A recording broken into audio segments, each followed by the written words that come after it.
Hi, and welcome to the Wisdom Path. If you are someone who sometimes feels overwhelmed by life, by your own thoughts, or by emotions you don't fully understand, you are in the right place. Today, I want to share a story about inner healing, small steps, and the quiet power that lives inside each of us. Before we dive in, don't forget to hit the subscribe button so you can walk with us on this journey toward a stronger, wiser self. Have you ever woken up and felt a heavy cloud over your heart, even when nothing bad had happened? You pick up your phone, scroll through social media, and all you see are smiling faces, motivational quotes, and people telling you to just be happy. But deep down, you feel disconnected. You wonder, why can't I just feel okay like everyone else? I want you to know you are not broken. You are not weak. You are simply human. In today's first part of the story, we'll explore 3 truths that can change the way you look at your mind, your emotions, and your healing. Let's begin.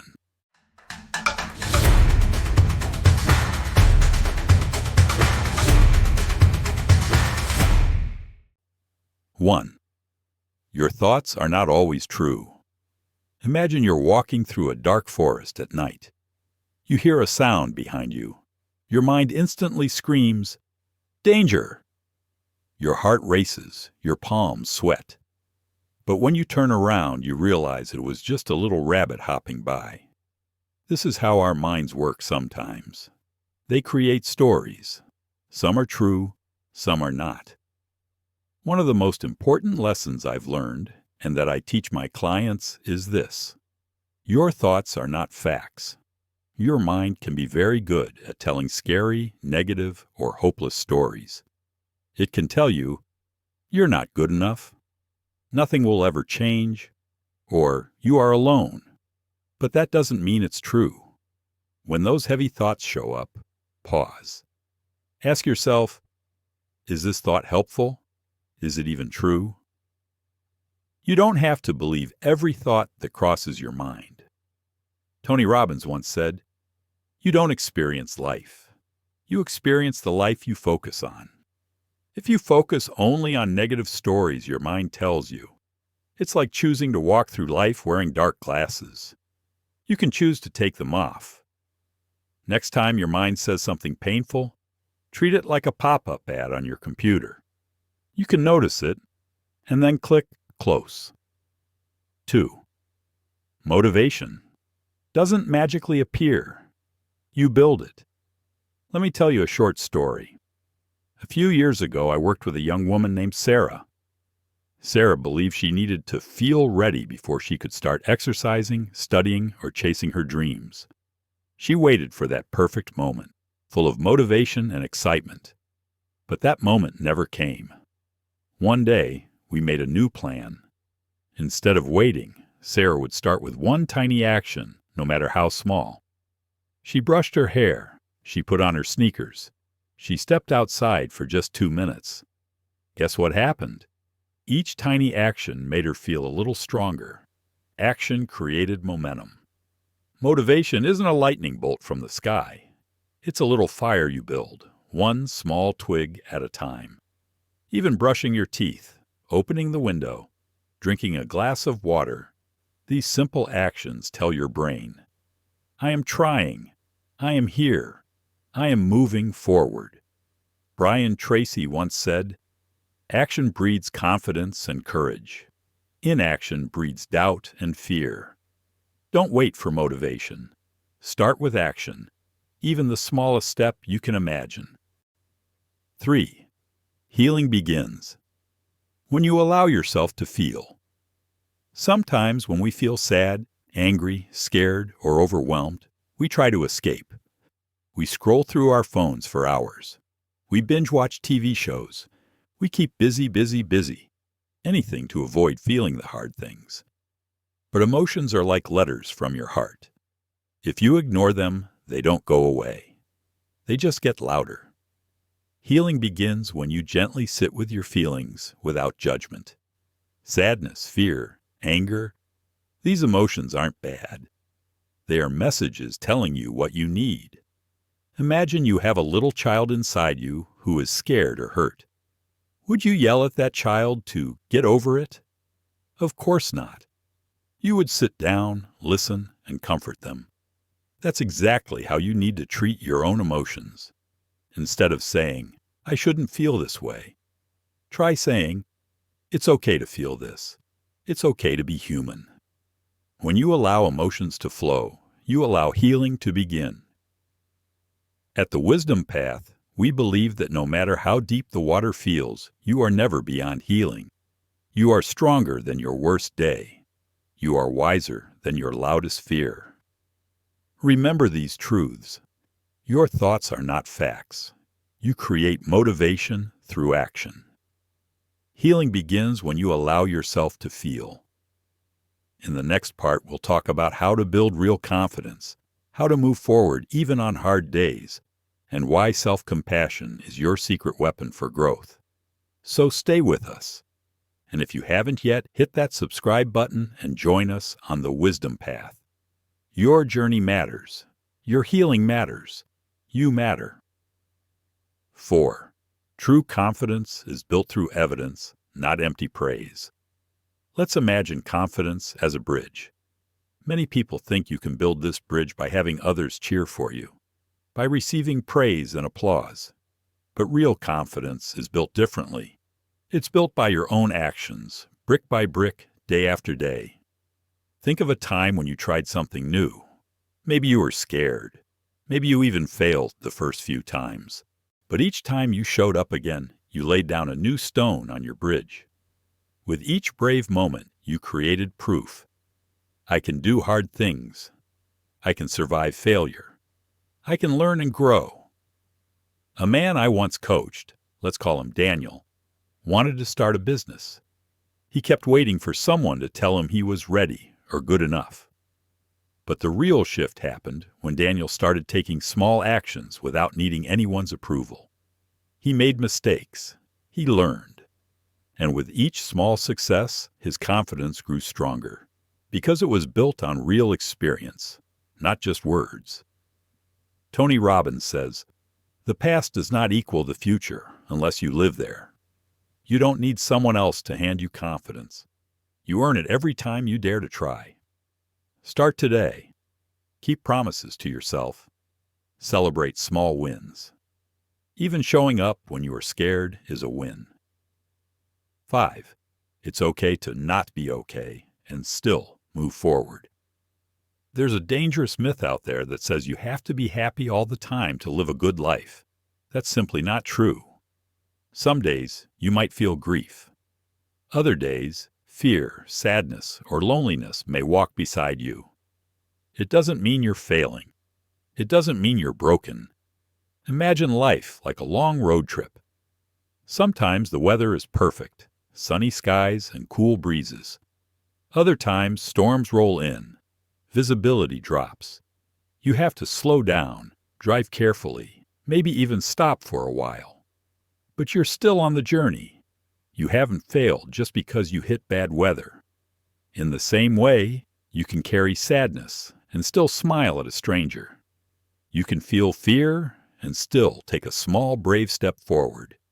You can be tired and still make a little progress. One of my favorite examples is about a woman named Maria. Maria lost someone she loved deeply. For months she carried sadness everywhere she went. But instead of pretending she was fine, she allowed herself to be real. She went to work. She laughed when she could. She cried when she needed to. Maria taught me that resilience isn't about being unbreakable. It's about being real and still moving forward with kindness to yourself. Remember, you are allowed to be both hurting and healing at the same time. 6. Self-compassion is a skill, not a luxury. Let's end this part by talking about something truly powerful, something most people forget to practice: self-compassion. We often speak to ourselves in ways we would never speak to a friend. We call ourselves names. We criticize every mistake. we beat ourselves up for not being perfect. But harshness doesn't create strength. Compassion does. Think about a little child who falls while learning to walk. Would you yell at them, call them clumsy, or tell them to give up? Of course not. You would smile, cheer them on, and encourage them to try again. That's exactly the kind of love and patience you need to give yourself. A man named Robert once told me, "I can forgive anyone except myself." He carried guilt for years because he believed that being hard on himself would make him a better person. But when Robert finally started practicing self-compassion, talking to himself with kindness, forgiving himself for old mistakes, he found real freedom. Self-compassion is not laziness. It's not weakness. It's giving yourself the fuel you need to keep growing, even when the road gets tough. Dr. Joe Dispenza once said, "You can't create a new future while holding on to the emotions of the past. To move forward, you must first let yourself heal. And healing starts with treating yourself like someone you deeply care about." At the Wisdom Path, we believe that every person is worthy of love, healing, and growth, including you. Confidence is built one small step at a time. Moving forward doesn't mean being perfect. It means being real. And self-compassion is not just something nice to have. It's the foundation of a strong, wise heart. In the final part, we will wrap it all together and talk about real, daily tools you can use to stay grounded and hopeful, even on the hardest days. We'll also explore a beautiful metaphor that might change the way you look at your own journey forever. So stay tuned. If you haven't yet, don't forget to subscribe to The Wisdom Path and continue walking with us on this beautiful road of growth. 7. The power of tiny habits. Imagine standing in a huge, dark forest. You want to find your way out, but you have only a tiny lantern. It doesn't light the whole forest. It only lights the next few steps. That's exactly how healing works.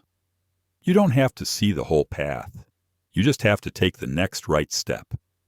Tiny habits are your lanterns. Here are a few examples of small but powerful habits. Taking 3 deep breaths before getting out of bed. Writing down one thing you're proud of every night.